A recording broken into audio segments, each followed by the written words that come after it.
विजयदशमी का पर्व बड़े जोरदार धूमधाम से सभी लोगों ने मनाया है और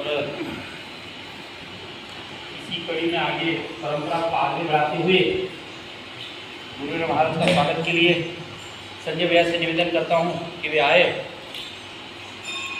और देशपांडे जी का पुष्पहार द्वारा स्वागत करेंगे। जोरदार ताली में गुजारिश।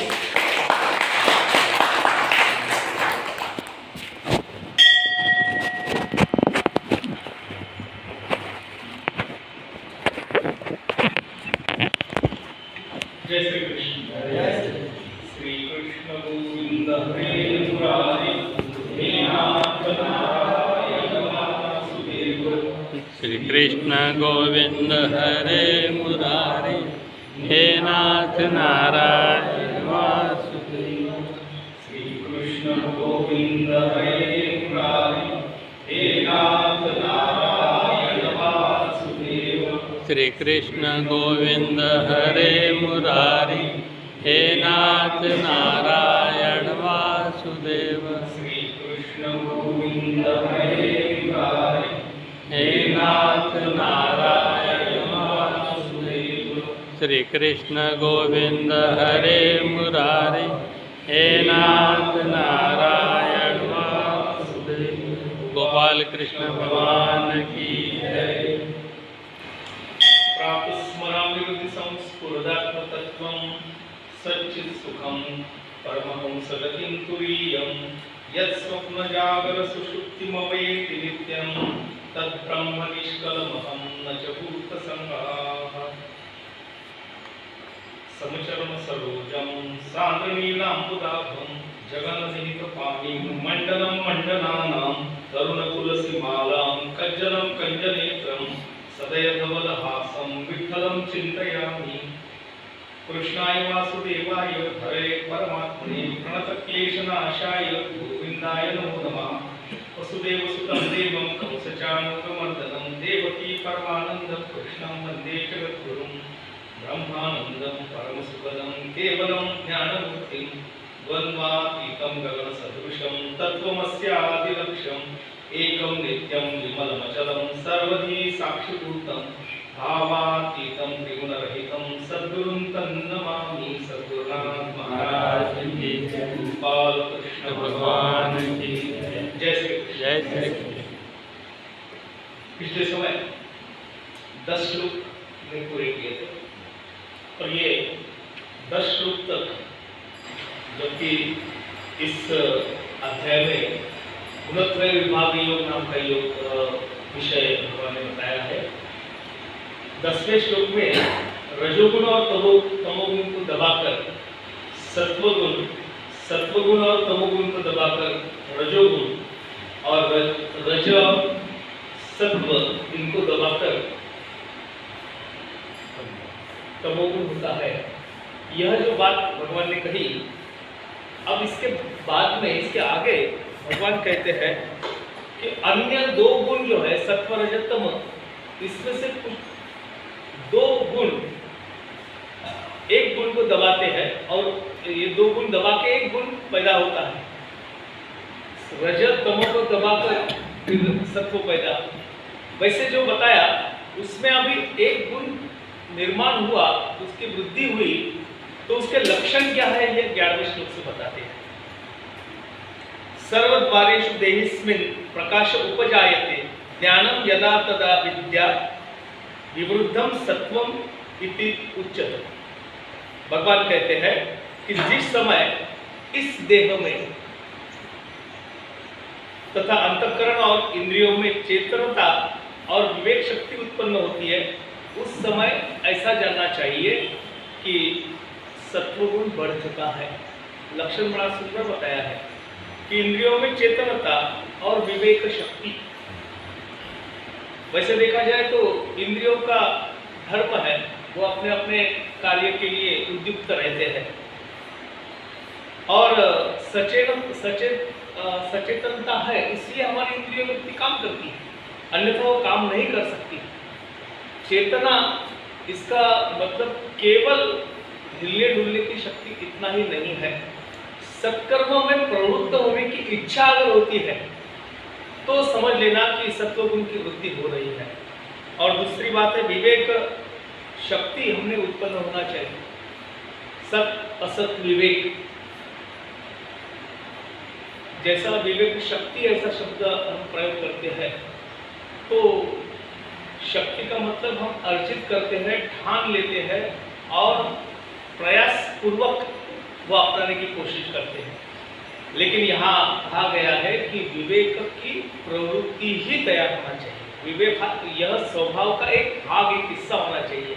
जब ऐसा होता है तब समझ लेना कि सत्वगुण की वृद्धि हो रही है।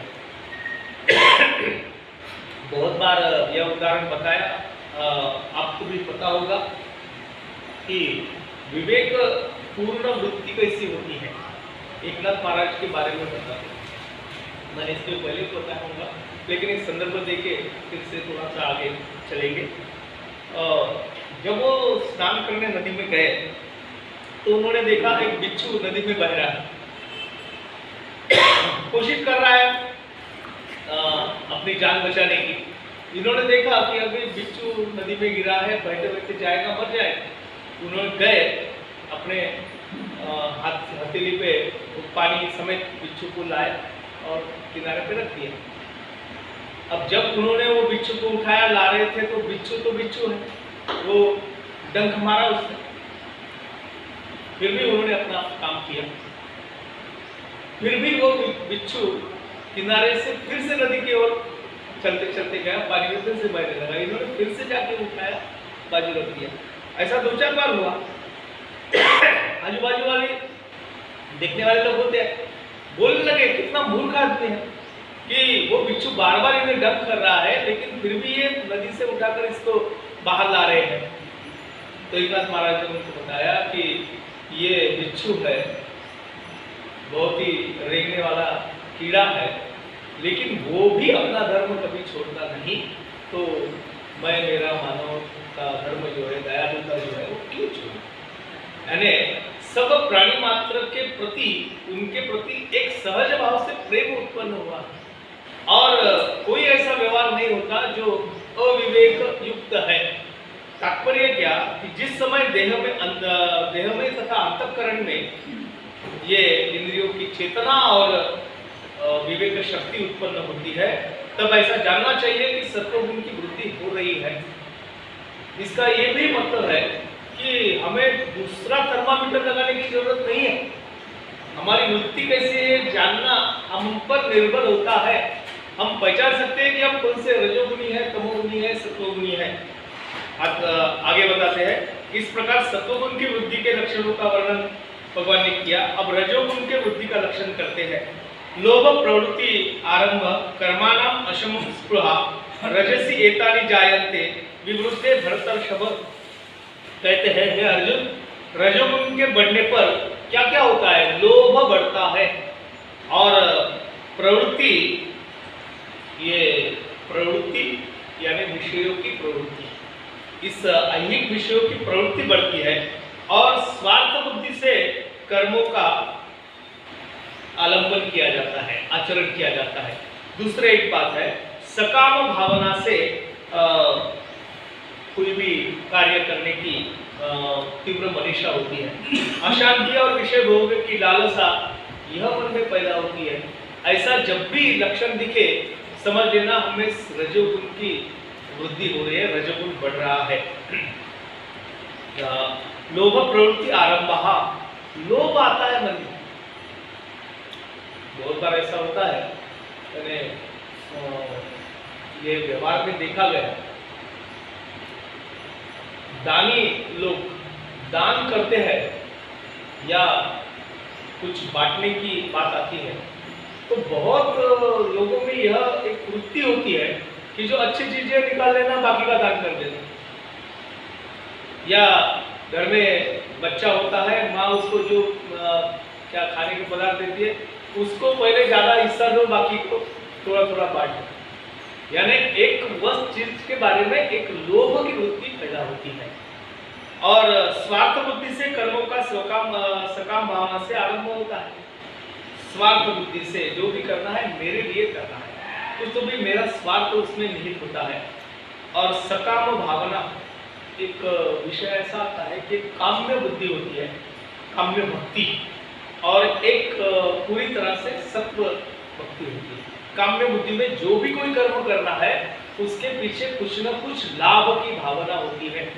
और वैसे देखा जाए तो हम लोग जो है, हम सब जो भी कार्य करते हैं, यानी भगवान का कार्य करते हैं, वो कुछ न कुछ आशा मन में लेके ही करते हैं। हमारी जितनी भी प्रार्थना है, माफ करना मुझे, लेकिन उसके आगे एक फलश्रुति जुड़ी ही रहती है। गणेश जी के मंदिर में गए तो जोरों से प्रार्थना करते हैं, वक्रतुंड महाकाय सूर्यकोटि समप्रभ। बस ये 2 लाइनें ऐसे है कि जिसमें गणपति जी की स्तुति है, स्तवन है।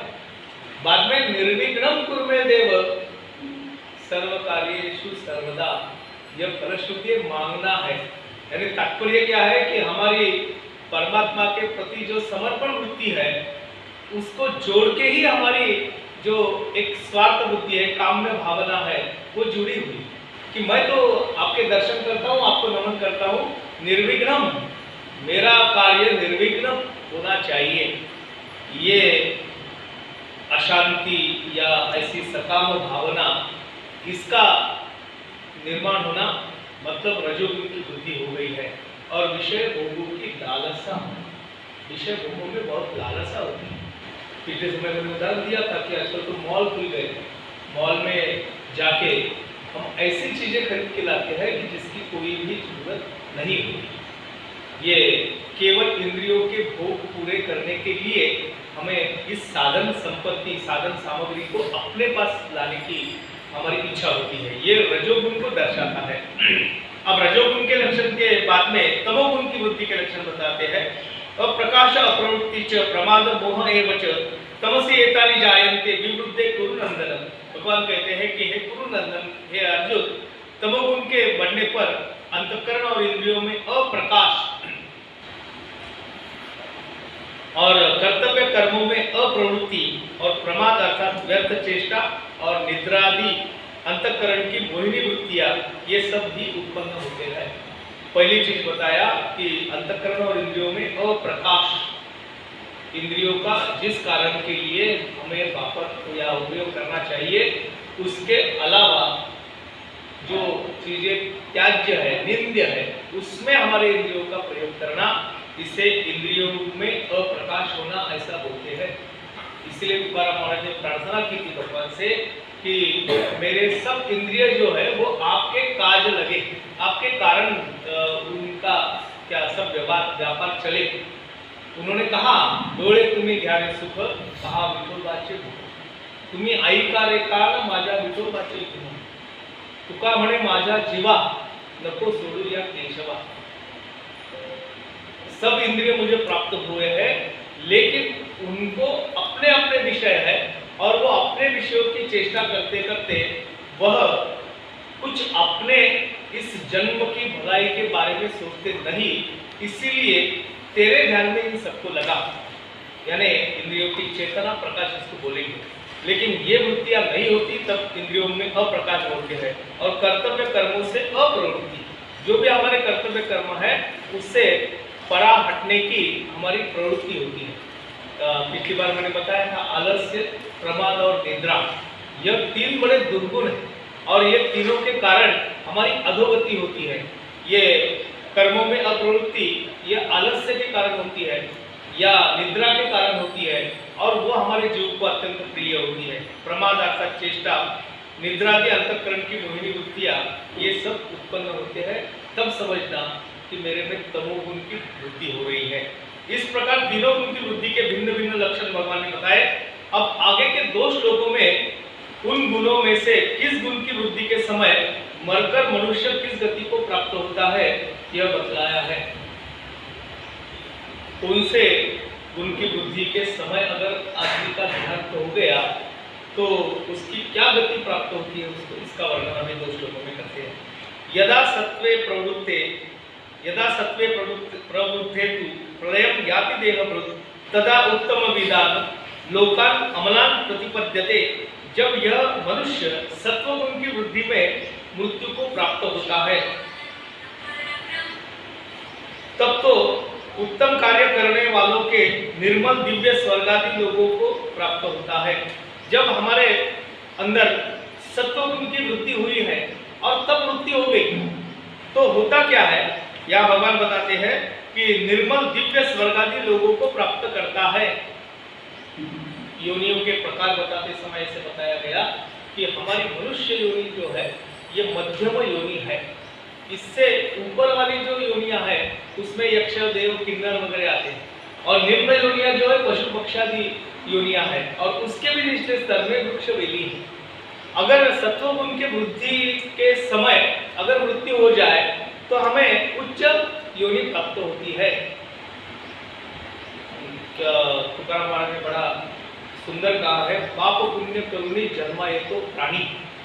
और इस जन्म का जो भी हमारा लेखा जोखा है इसके भरोसे हमें अगला जन्म मिलता है। ये जो अभी कहा गया इसमें धूमत होने की संभावना ज्यादा है।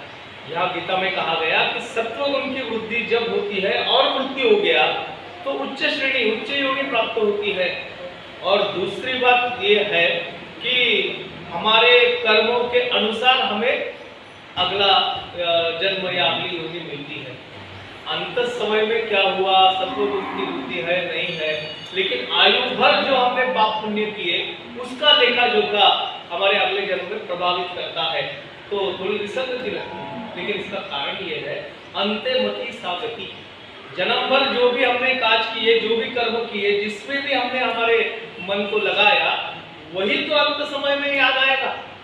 जो चीज कभी हमने जिंदगी भर इसका स्मरण ही नहीं किया वह अंत समय में कैसे याद आएगा, नहीं आ सकता।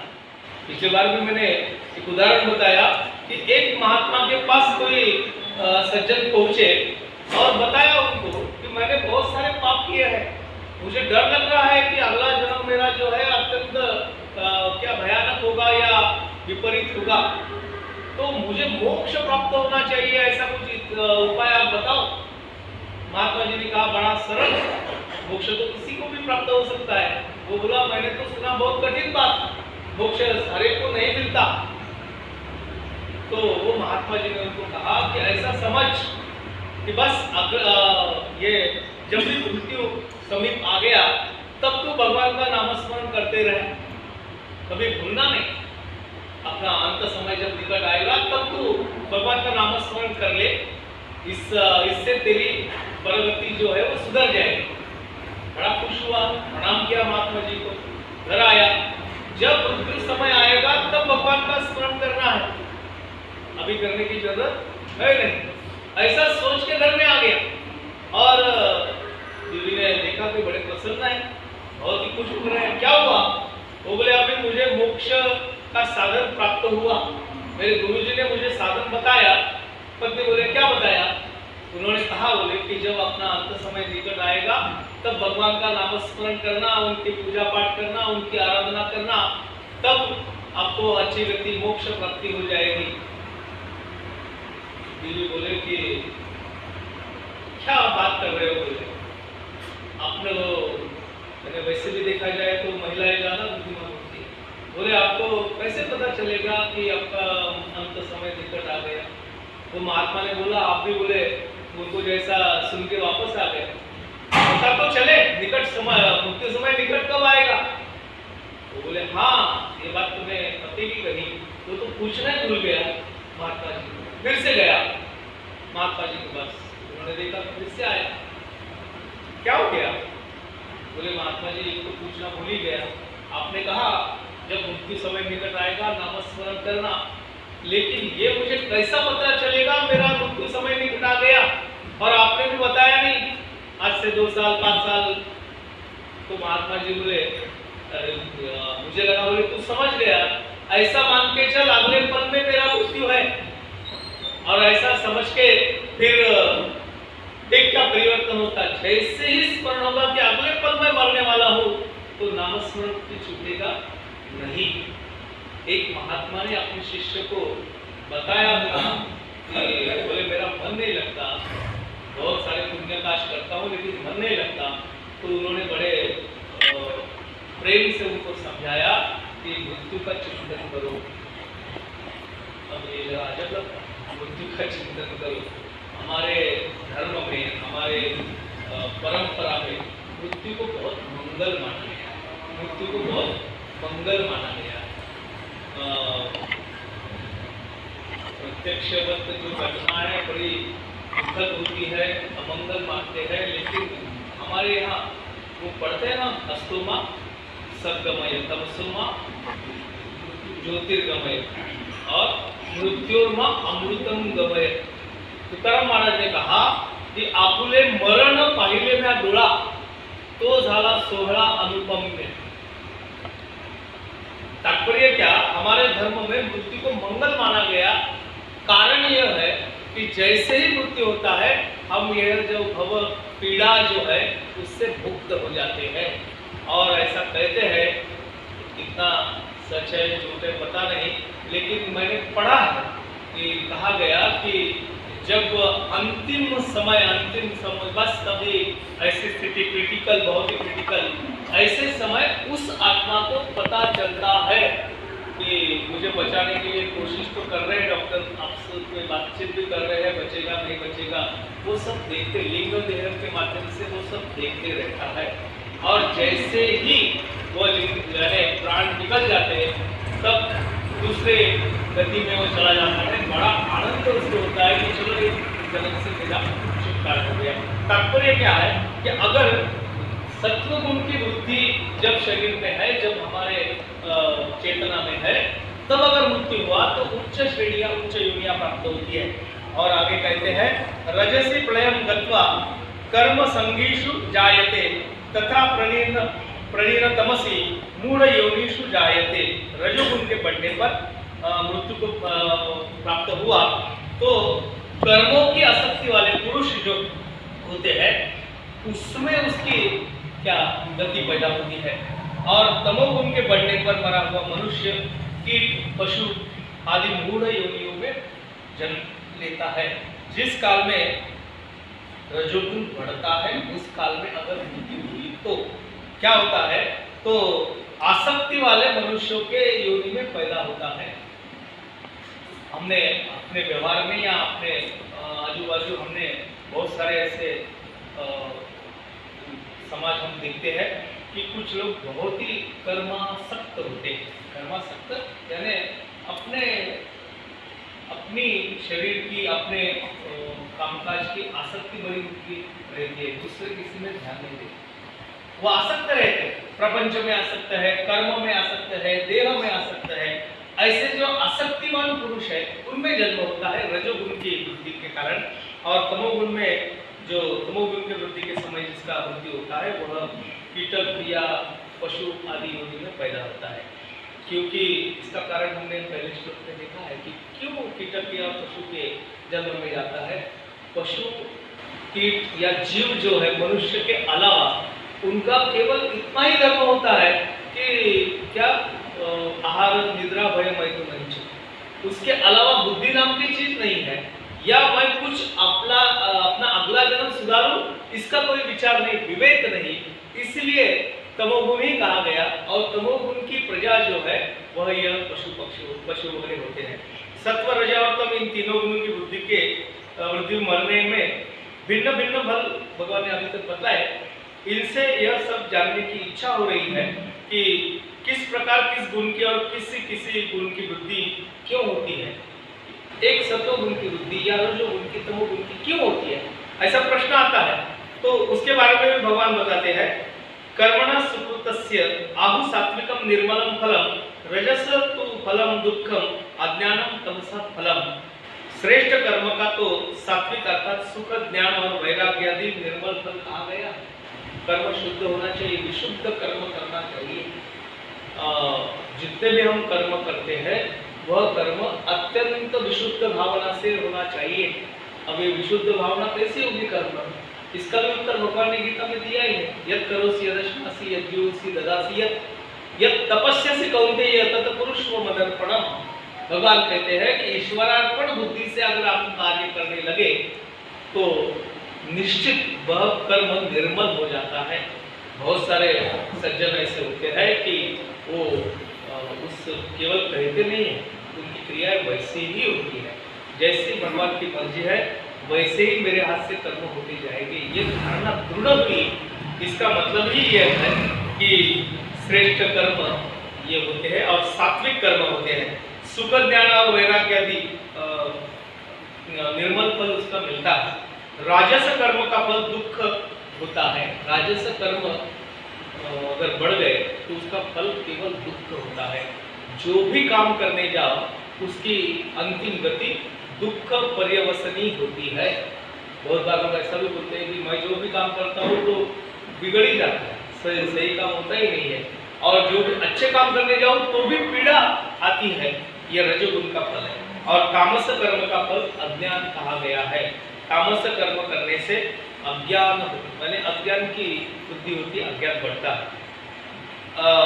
ये हमने 11वां 12वां 13वां वगैरह श्लोक जो देखे, उस श्लोकों में अभी हमने विषय बोला कि सत्व रजतम इन बुद्धि के लक्षण का क्रम भगवान ने बताया, और बाद में सत्व गुण की वृद्धि में मरने पर क्या गति होती है, रजोगुण की वृद्धि में मरने पर क्या गति होती है, तमोगुण की, ऐसा बताया।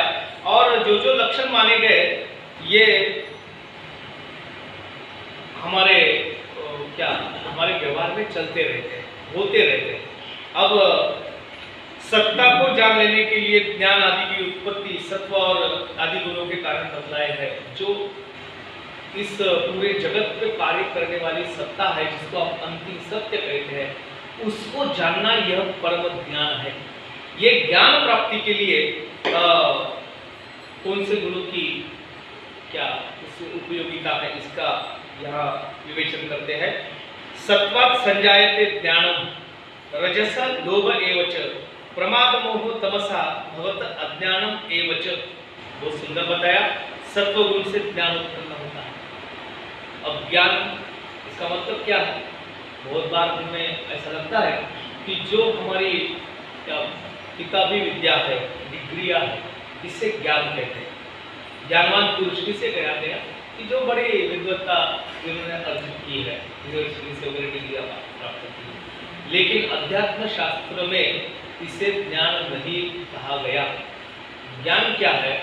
तो भगवत स्वरूप का पूर्णतः परिचय होना, इसे ज्ञान कहा गया। और भगवत स्वरूप किसमें है? 2-3 बातें बताया गया है कि प्रेम, त्याग, स्नेह यह भगवान का स्वरूप है।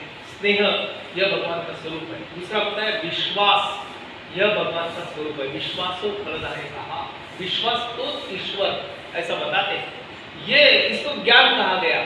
इसलिए विक्रांत महाराज ने अपने हरिपाठ में कहा कि भक्ति प्रेमावीन ज्ञान नको देवा, अभिमान नित्य नवा तया माजी। भक्ति और प्रेम यह ज्ञान ही आखिर सर्वश्रेष्ठ ज्ञान है। बाकी की हमारी जो विद्याएं वगैरह है, वो ज्ञान को ज्ञान नहीं कहते। योग वासिष्ठ में वशिष्ठ मुनि ने प्रभु रामचंद्र जी को उपदेश करते हुए कहा कि हे राम, तू ज्ञानवान हो, ज्ञान अर्जित कर ले। अब ज्ञान किसका? तो ज्ञान यह परम प्रभु का, प्रेम का ज्ञान। कबीरदास जी ने भी कहा, पोथी पढ़ी पढ़ी जगमुआ पंडित भयानक होए, भाई आकर प्रेम का पढ़े सो पंडित।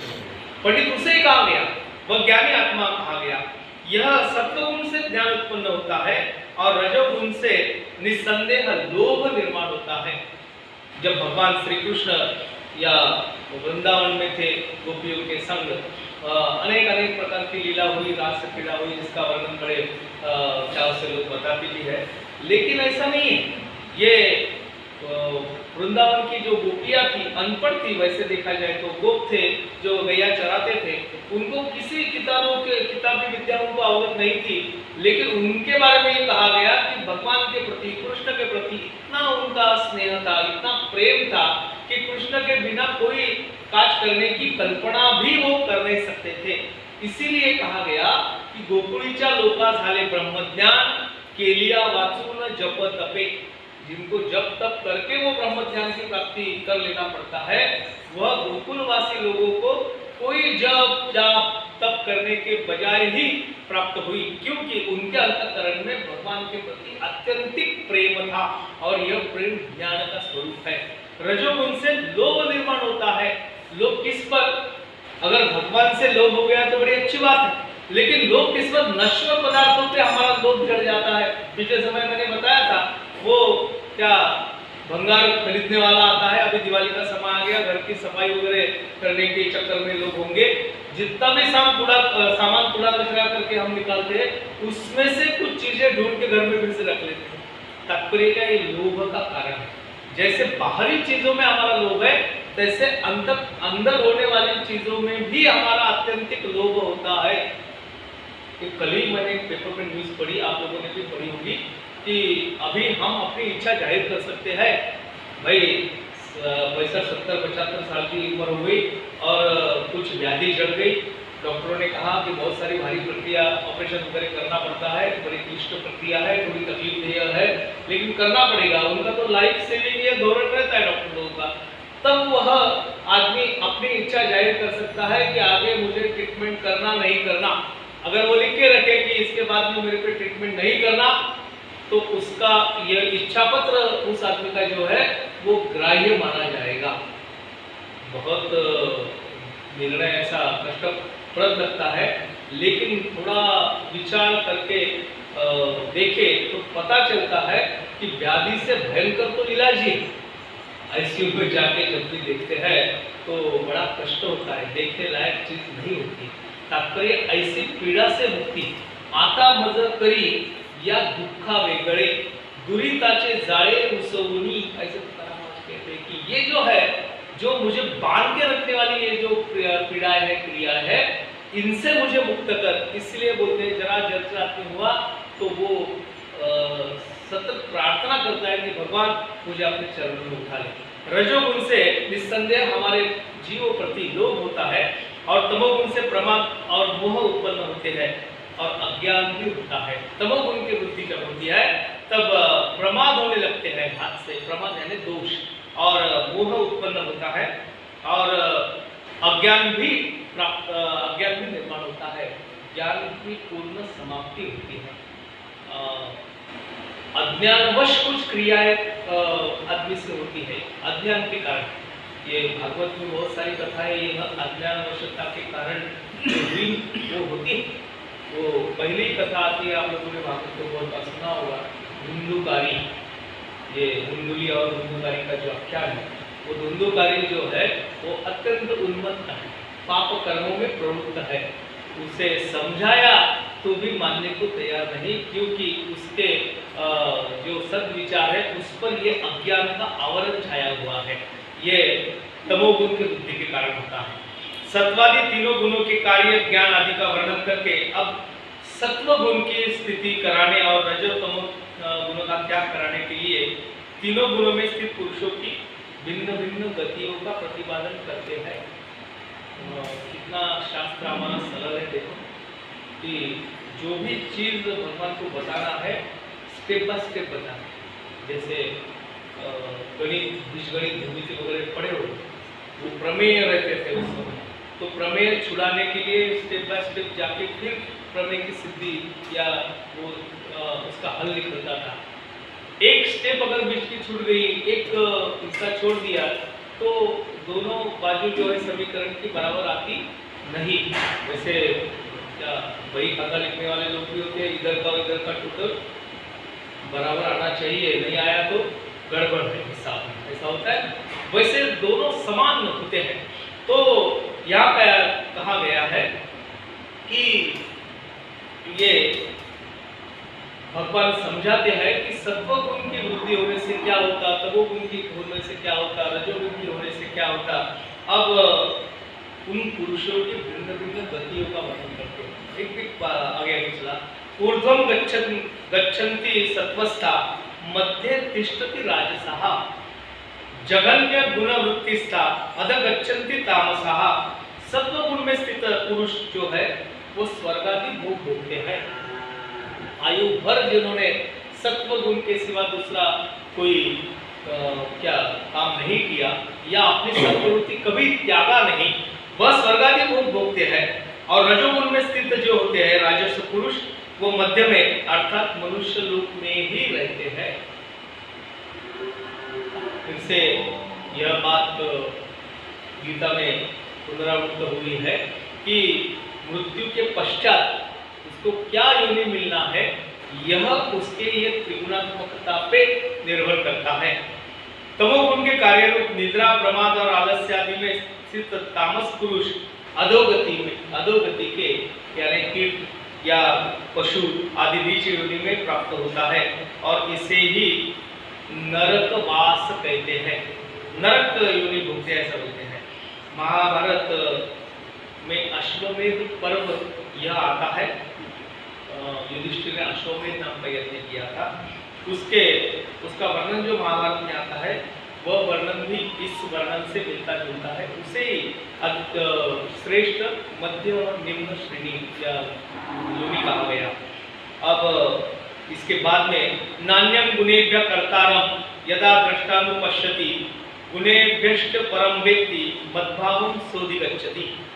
जिस समय दृष्टा तीनों गुणों के अतिरिक्त अन्य किसी को करता नहीं देखता और तीनों गुणों से अत्यंत परे सच्चिदानंद घन स्वरूप जो परमात्मा है, उस परमात्मा को तत्व से जानता है, वह उस समय यह मेरे स्वरूप को प्राप्त होता है। एक तो बताया कि सत्व गुण में रहने वाले की गति क्या, रजोगुण की क्या, तमोगुण की क्या।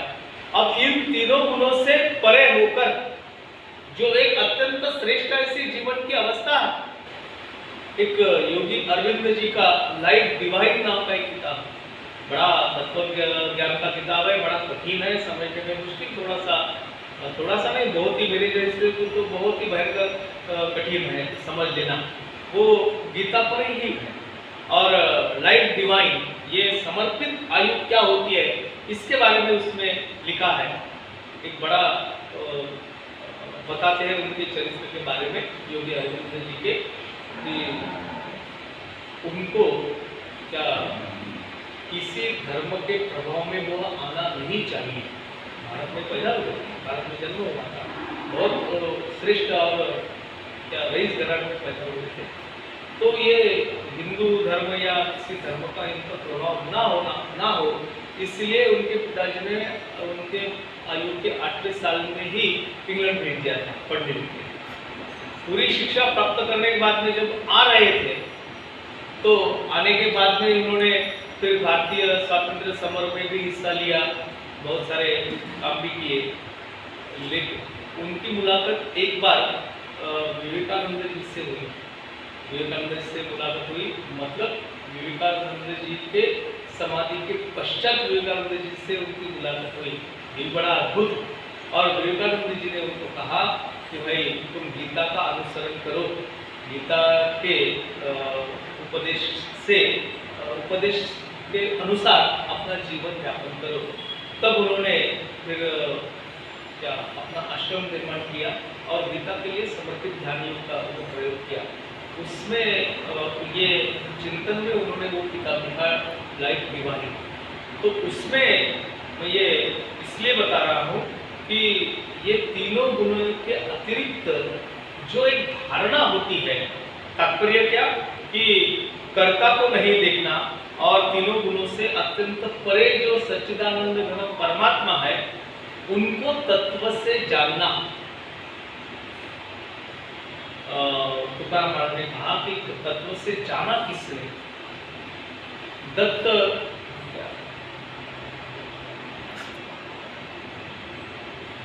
शुक याज्ञवल्क दत्त कपिल मुनी हरीसी जानो ने हरीच झाले। शुक देव का नाम लिया कि उन्होंने तत्व से जाना, याज्ञवल्क मुनि का नाम लिया, उन्होंने तत्व से जाना, और दत्त कपिल मुनि, दत्त और कपिल मुनि ने तत्व से जाना।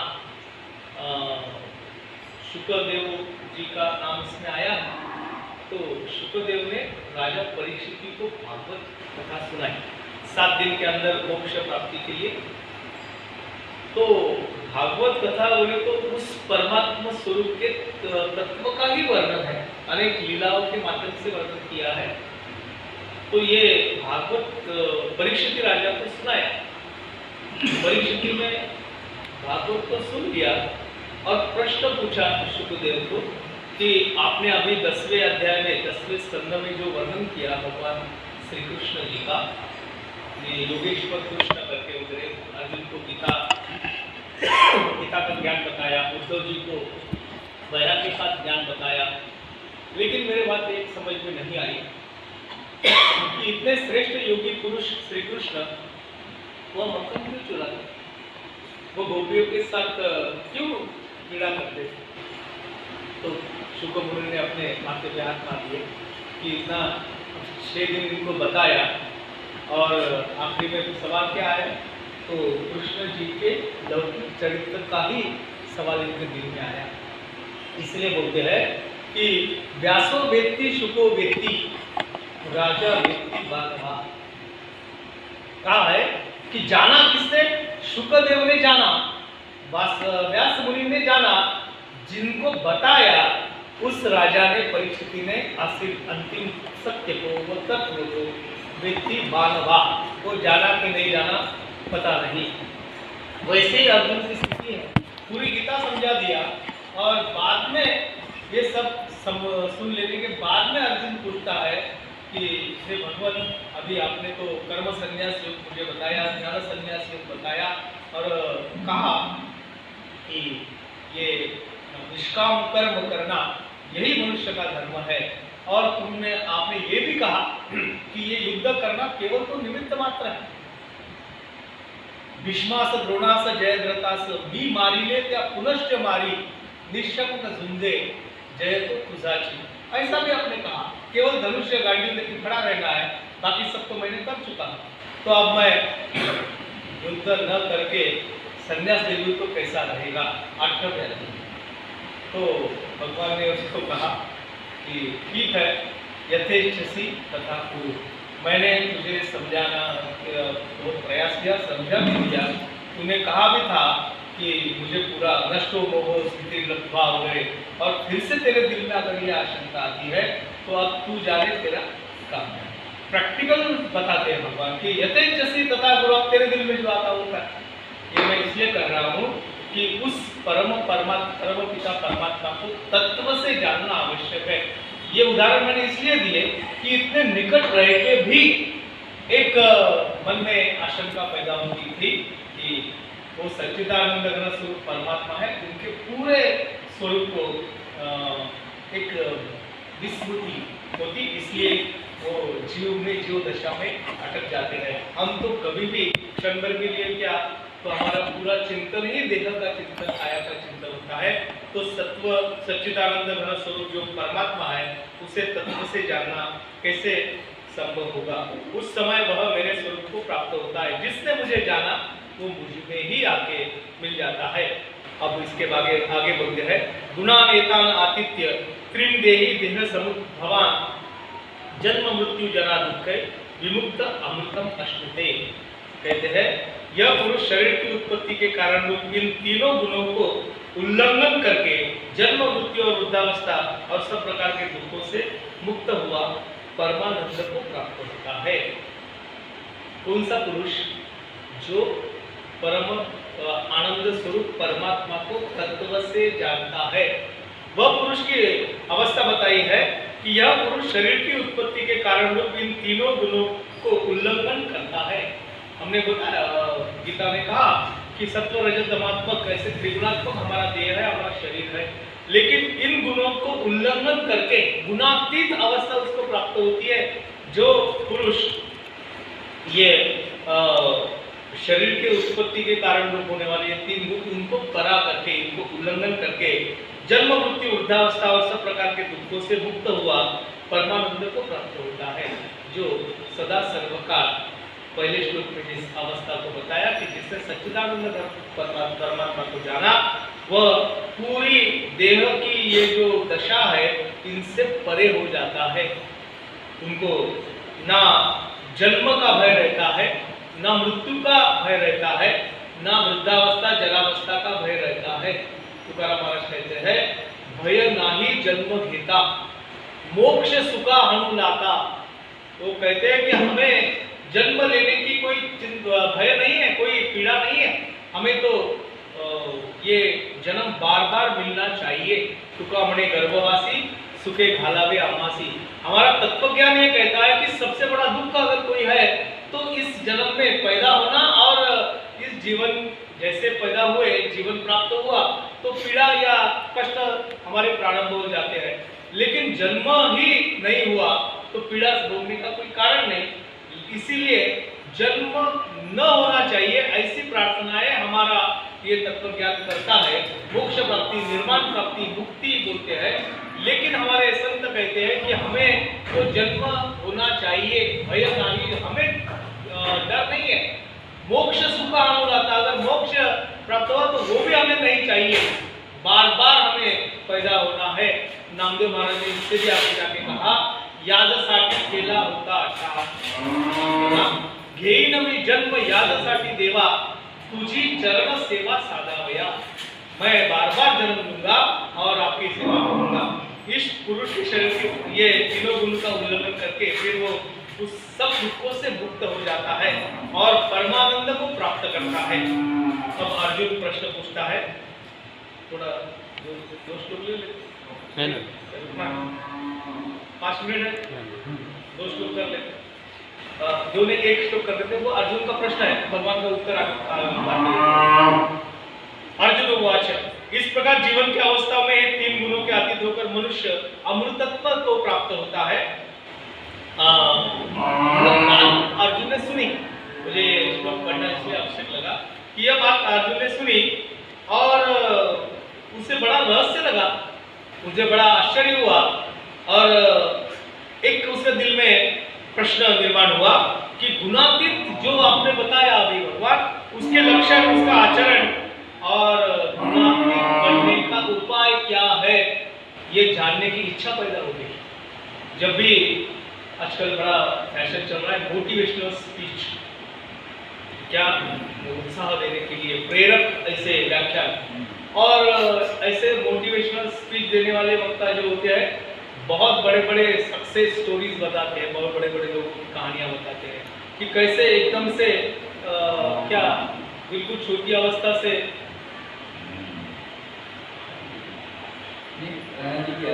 हाँ मैं भी देख ही रहा था तो बहुत सारे अभी सम्मानीय रतन जी टाटा का देहांत हुआ, एक बड़ा हानि हमारे देश को हुई, लेकिन उनका भी चरित्र इसको आप सोच सकते हैं। वो हमारे ज्ञान वत्सल जी नाम के अक्षरधाम के स्वामी जी हैं, तो जब भी अपना स्पीच, उनका भी मोटिवेशनल स्पीच ही रहता है, जब भी देते हैं तो उनके भाषण में रतन जी टाटा का उदाहरण आता ही आता है, बताते हैं कैसे चलाते, 70 कंपनियां कैसे वगैरह। असो मैं ये बता रहा कि रहस्ययुक्त बात लगी कि भाई एक सामान्य मनुष्य गुणातीत कैसे हो सकता है, सामान्य से असामान्य को कैसे प्राप्त कर सकता है। बताया गया है शास्त्रों में कि गुणों के अभाव में कोई जीव नहीं होता, गुण जीव हो गया इसका मतलब तीनों गुण आ ही गए, त्रिगुणात्मक हमारा देह है, लेकिन भगवान कहते हैं कि गुणातीत हो जाता है। अब गुणातीत पुरुष जो है उसके लक्षण क्या है, वो कैसा दिखता है। वैसे स्थित प्रज्ञ के लक्षण पूछते समय या बताते समय अर्जुन ने प्रश्न पूछा था कि स्थित प्रज्ञ से का भाषा, वो कैसा दिखता है, कैसा बोलता है, कैसा चलता है वगैरह बोला था। अब ये पूछते हैं कि गुणातीत पुरुष के लक्षण क्या है, उसे कैसे पहचानना, उसका आचरण कैसा होता है, दिखता तो सामान्य है, कैसे पहचानना, और ऐसे गुणातीत बनने के उपाय आप बताओ। अर्जुन उवाच, कई लिंगै त्रीन् गुणान् एतान् अतीत भवति प्रभो, किमाचार्य कथम च एतान् त्रीन् गुणान् अतिवर्तते। अर्जुन कहते हैं कि इन तीनों गुणों से अतीत जो पुरुष है वह किन किन लक्षणों से युक्त होता है और किस प्रकार के आचरण वाला होता है, यह मुझे समझा के बताओ। पहचान में आना चाहिए कि भाई गुणातीत पुरुष कैसा होता है, कैसा दिखता है, उसके लक्षण क्या है। हमारे समाज में एक व्यवस्था है, व्यवस्था का कि कोई विशिष्ट पद पर है तो उसके पहचान के लिए उस पर कोई क्या आभूषण आवंटित किए जाते हैं। बताया मैं, जैसे अब शादी से बात बताता हूँ कि लायंस क्लब का मेंबर हूँ, जब भी मीटिंग में जाता हूँ तो एक पिन लगा के जाना पड़ता है, ताकि पता चले कि मैं लायंस का मेंबर हूँ। ऐसी एक पहचान वाली कोई तो भी क्या एक निर्देशित वस्तु होती है कि वो पता होता है। लेकिन यह गुणातीत पुरुष ऐसे कोई अवधि पे नहीं है, तो उसको पहचानना कैसे, उसके लक्षण क्या होते हैं और वह आचरण कैसा करता है। विनोबा जी ने बहुत सुंदर गीताई में स्थितप्रज्ञ के लक्षण बताते हुए उस स्थितप्रज्ञ पुरुष के लक्षण का वर्णन किया है। वो बोलते हैं कि वो तो सामान्य पुरुषों जैसा ही बर्ताव करता है, उसके वर्तन में कोई फर्क दिखता नहीं, बाकी लोगों के समान ही उसका संसार, उसके कामकाज चलते हैं, लेकिन वह फिर भी इन सभी सामान्य जनों से अलग है। वो अलग होने के लक्षण क्या है, ये अर्जुन पूछते हैं और आगे पूछते हैं कि क्या मैं भी गुणातीत हो सकता हूँ। पूछते हैं कि इन तीन गुणों से अतीत होना किस उपाय से साध्य हो जाता है। एक इच्छा मन में जागृत हुई है, यही गीता का वैशिष्ट्य है कि वो प्रवृत्त करती है इस गुण में जाने के लिए। वैसा देखा जाए तो सज्जन, सात्विक और जिसको हम गुणातीत कहते हैं, ये तो बड़ी उच्च अवस्था हो गई, लेकिन सात्विक बनने की कोई अलग से क्वालिफिकेशन के लिए कोई क्वालिफाइंग एग्जामिनेशन नहीं होती या कोई पात्रता परीक्षा उत्तीर्ण नहीं करना पड़ता। जब भी हमें यह ख्याल आता है कि मुझे सात्विक बनना है, तो वह अपने आप सात्विकी की ओर अपना सब वर्तन या आचरण ले जा सकता है।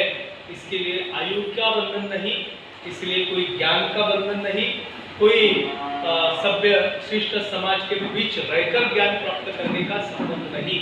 जब भी मन में ख्याल आया, तब से हम हमारा सात्विक आचरण प्रारंभ कर सकते हैं और सात्विक हो सकते हैं, वैसे ही गुणातीत हो सकते हैं। अब भगवान इस पर क्या बताएंगे वो आगे अपन आज यहाँ विराम करते हैं, आगे के चरण में इसको देखेंगे। तो कुछ मुझे बताना होगा तो बता सकते हैं, कुछ पूछना है तो पूछ सकते हैं। आज डॉक्टर साहब भी है। डॉक्टर साहब है, मेरी जिज्ञासा हुई है, दो शब्द आपके अनुमति से गीता सार ग्रुप में पुनः आपका दिल की गहराई से स्वागत है। यह प्रवाह भंडारा से तुम सब तक आए, सब लोग जानते हैं। मैं तो अपना गीता का साथ पढ़ने के लिए वही भंडारा गया और भंडारा में बोले कि तुमसर तक आया और तुमसर से पुनः नागपुर तक गया और डॉक्टर साहब के वाणी से वो MD टाउन में भी आज प्रचलित हो रहा है और हर बुधवार को शाम को हमारे डॉक्टर साहब वहाँ पे अपनी गीता का ज्ञान गंगा बहाते रहते हैं। मैं प्रश्न ये थोड़ा सा मेरे जिज्ञासा और गुरुवरिया कि हम यहाँ पे रजोगुण की बात आपने की और रजोगुण आपने उसकी परिभाषा बताई है और मैं चाहता हूँ कि यहाँ पे जितने भी लोग हैं ये सात्विक गुण के आदि है, इसलिए यहाँ पे व्यवस्थित है। और आप सबसे निवेदन करता हूँ हर जगह गीता का हमने श्रवण कर लेना इतना ही पर्याप्त नहीं है। अगर ऐसा ही रहता तो मैं ये सब कार्यक्रम का आयोजन आप भंडारा से यहाँ तक आते हैं, तो मेरा एक निवेदन है, हमारा जो गीता का ज्ञान समाज के अंतिम व्यक्ति तक पहुँचे। आप निरंतर यहाँ आते हैं और वो आप ही श्री कृष्ण हो सकते हैं कि उस समाज तक पहुँचाने का प्रयास करें। आप बोलेंगे इतनी ज़रूरत क्या है, लेकिन बोलते बोलते करते करते दो से आज हमारे, मैं जब शुरुआत किया तो सुरेश भैया से बोला, सुरेश भैया अपने को चलना है। एक मानवीय 2-3 नाम देख रहे हैं, संजू भैया का बहुत बड़ा योगदान रहता है, तो क्यों नहीं जोड़ते जोड़ते जोड़ना चाहिए। कितना जुड़ेगा, क्या जुड़ेगा, ये कहना तो ईश्वर के हाथ में है, लेकिन हम सब ने प्रयास करना चाहिए। ये मेरा दोस्त है गजानन बांते जी, आज खड़ा कर गया, ये अपने 2 दोस्तों को नहीं जोड़ पाया। सुबह डेली मिलता है, लेकिन 2 दोस्तों को जोड़ना चाहिए ना। जिनको मैंने जोड़ा तो हर व्यक्ति ने जोड़ोगे तब ही हमारे इस जो महाराज जी बोल रहे हैं, डॉक्टर साहब बोल रहे हैं, हम सब कर रहे हैं, हमारा जिम्मेदारी नैतिक दायित्व धर्म के प्रति होना ही चाहिए। इसी के साथ ये जो मृत्यु का स्मरण जो बोले सर, हाँ, तो ये जो मृत्यु का स्मरण अगर हम हमेशा अगर अपने दिमाग में रखते हैं हाँ। ये स्मरण जो रखते हैं तो नतीजे को गलत जो हम कार्य करते हैं उससे बचेंगे। हाँ बराबर है। मृत्यु स्मरण होने से फिर हम अच्छा ही कर्म करेंगे ना। जो गलत हम कुछ कर रहे हैं यानी जो हमारी जो सीख है हमारी या हमारे विवेक को पट्टा है वही काम हम करेंगे अगर मृत्यु का स्मरण रहा। बात ऐसी है कि कल ही मैंने सज्जन से चर्चा की तो इस गीता में जो कहा या हमारी किताबों में कहा कि मृत्यु का स्मरण करना चाहिए, लेकिन तब वो शास्त्रों में जब लिखा गया तब का समय ऐसा था कि आदमी भली भांति जी लेता था, लेकिन आज हर पल हम मृत्यु के सामने जाते हैं। हम सुरक्षित नहीं है। मृत्यु कहाँ से ये हमारी गर्दन पकड़ लेगा समझ में नहीं आएगा। इतने सारे साधनों की क्या हम वापर करते हैं, जैसे किचन में जाते हैं तो गैस लाइटर वगैरह वापरते हैं या बहुत सारी इलेक्ट्रिक चीज़ें होती है, कभी भी हादसा हो सकता है। ऐसे हम हर बार मृत्यु के सामने खड़े हैं फिर भी हमें मृत्यु का डर या भय नहीं लगता। एक श्लोक है, वो श्लोक अभी एकदम से याद नहीं आ रहा, कि ऐसा समझना चाहिए कि मृत्यु ने मेरे केश जकड़ के रखे हैं, खींच रहा है और कभी भी वो मेरी गर्दन अपने में समा लेगा। ऐसा विचार जिसके मन में आता है वो साधु हो जाता है, वो सात्विक हो जाता है। इसलिए मृत्यु का चिंतन करना चाहिए सब।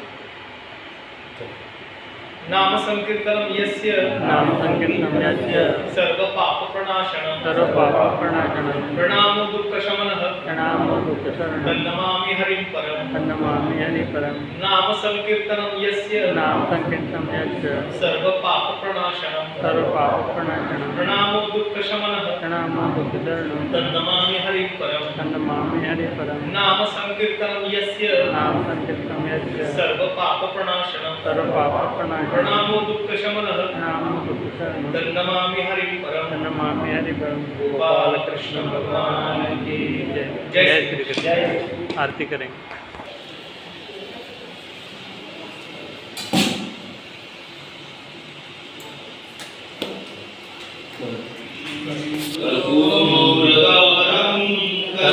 करुणावतारं संसारसारं भुजेन्द्र सदा वसन्तं हृदयारविन्दे भवामि चरितं नमामि। नारमाला कृतालकाले कपालमालांकितशङ्ख दिगम्बराय नमो शिवाय च नमः श्री भागवत भगवान की है आरती, पापियों को पाप से है जाती। श्री भागवत भगवान की है आरती, पापियों को पाप से है जाती। ये अमर कंद ये मुक्ति बंद ये पंचम वेद निराला, नव ज्योति जगाने वाला। ये अमर ग्रंथ ये मुक्ति पंथ ये पंचम वेद निराला, नव ज्योति जगाने वाला। हरि नाम यही हरि ज्ञान यही हरि नाम यही हरि ज्ञान यही, जग में मंगल की आरती, पापियों को पाप से है तारती। श्री भागवत भगवान की है आरती, पापियों को पाप से है तारती। ये शांति गीत पावन पुनीत पापों को मिटाने वाला, हरि दर्श कराने वाला। ये शांति गीत पावन पुनीत पापों को मिटाने वाला, हरि दर्श कराने वाला। ये सुख करनी ये दुख हरनी ये सुख करनी ये दुख हरनी।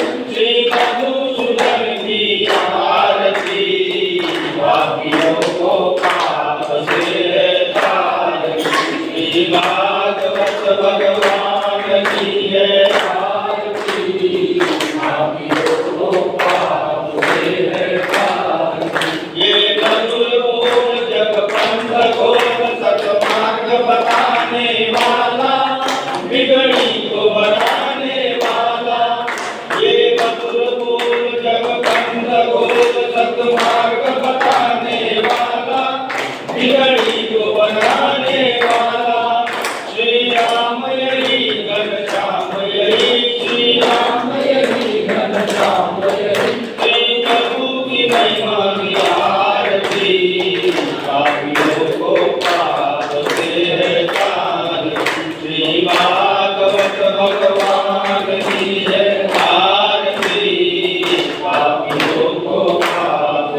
तमेव विद्याधरं तमेव सर्वं मम देव गुरुर्ब्रह्मा गुरुर्विष्णु गुरुर्देवो महेश्वरः गुरुर्साक्षात् परब्रह्म तस्मै श्री गुरुवे नमः। गुरुपाद कृष्ण भगवान की जय। जय। तुलसी वाले की जय। वृंदावन बिहारी लाल की जय। राजा रामचंद्र भगवान की जय। आज के आनंद की जय। पूज्य गुरुदेव की जय। सभी भक्तों की जय हो। जय जय श्री राधे। राधे राधे।